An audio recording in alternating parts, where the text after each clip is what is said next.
নমস্কার বন্ধুরা, আমি তুহিন রিভিউলজি চ্যানেলে আপনাদের প্রত্যেককে স্বাগত জানাই। তা এখন গ্রেট ইন্ডিয়ান কাপিল শো যেটা নেটফ্লিক্সে স্ট্রিম হচ্ছে, 4টে না 5টা এপিসোড ড্রপ করা হয়েছে।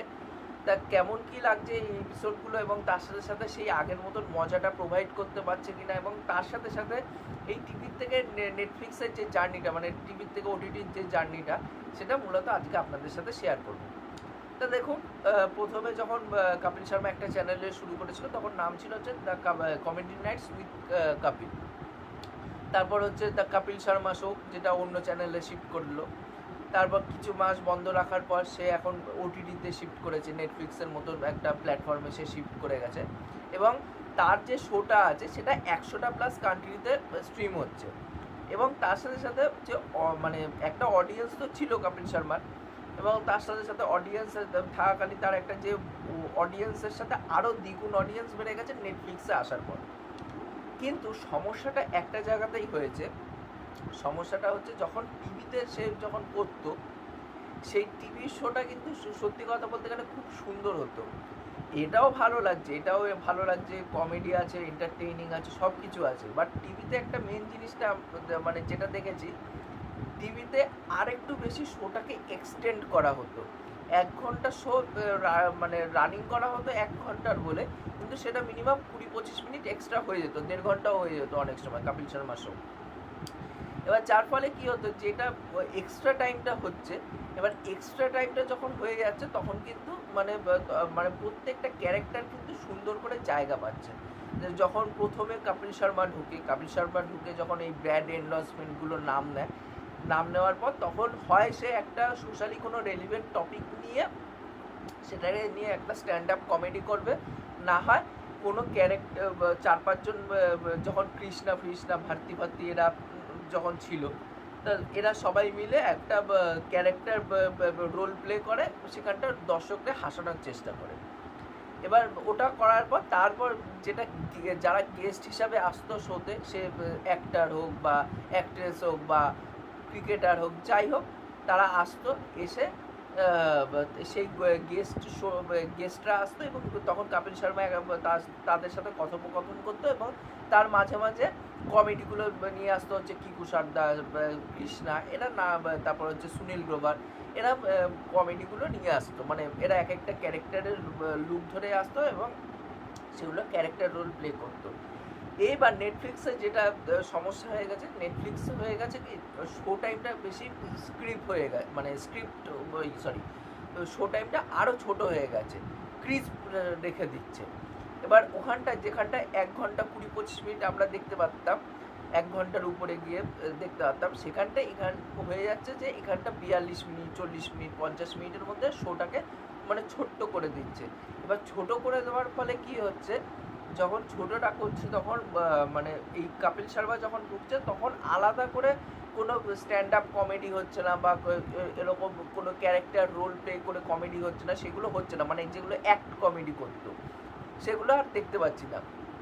সে ঢুকছে, 2-4 মিনিট নিজের মতন কথা বলছে, কথা বলার পর ডাইরেক্ট গেস্টকে ডাকছে, গেস্টকে ডাকার পর ওখানে কপিল শর্মা কথাবার্তা বলছে গেস্টের সাথে, এবং মাঝখানে কৃষ্ণা, কিকু সর্দা, রাজীব ঠাকুর এরা ঢুকছে।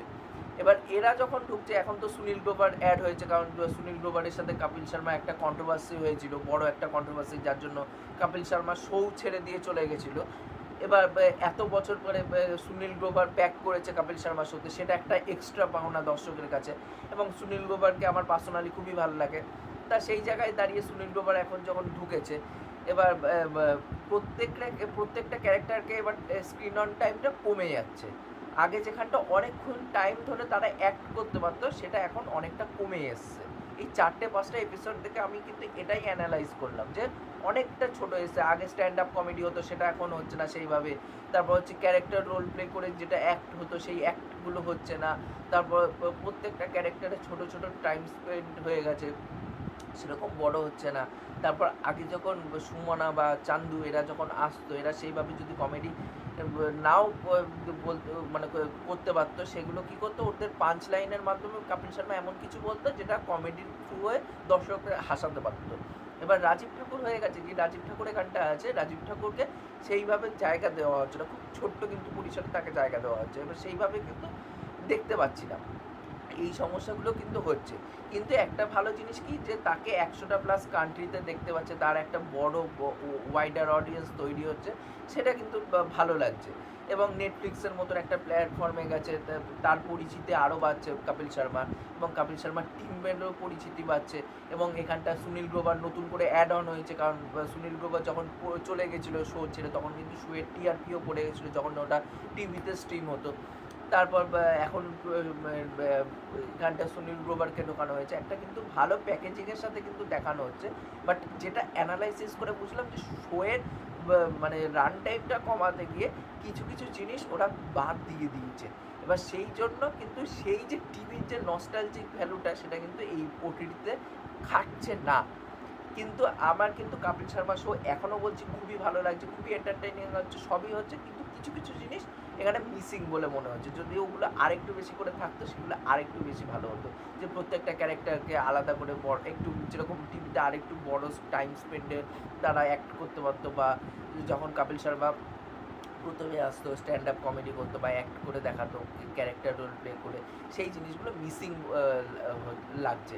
তা ওভারঅল কিন্তু আমি কিন্তু কপিল শর্মা শোয়ের কিন্তু সব থেকে বড় ফ্যান, এবং এখানটায় কিন্তু কপিল শর্মাকে যথেষ্ট ভালো লাগছে, শোটা এন্টারটেইনিং আছে, খুবই ভালো লাগছে।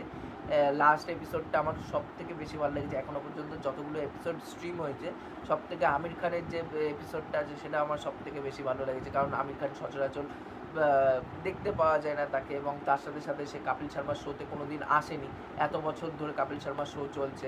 তাই এবার এই নেটফ্লিক্সে স্ট্রিম হওয়ার পর the great Indian Kapil show stream হওয়ার পর আমির খান এসছে, সেটাও ভালো লাগছে। তো ওভারঅল কিন্তু আমার শোটা ভালো লেগেছে। এবং আপনারা জানাবেন যে আপনাদের এই মানে যেটা আমি বললাম, যেটা আলোচনা করলাম, এই অ্যানালাইসিস আপনাদের কতটা যুক্তিযুক্ত বলে মনে হচ্ছে, সেটাও কিন্তু নিচে কমেন্ট করে জানাবেন, কারণ আমার প্রত্যেকের কমেন্ট করতে ভালো লাগে। এবং তার সাথে সাথে যদি আমার চ্যানেলটা সাবস্ক্রাইব করে দিয়ে যান, তাহলে আরও বেশি ভালো লাগে। এখনকার মতন টাটা, বাই।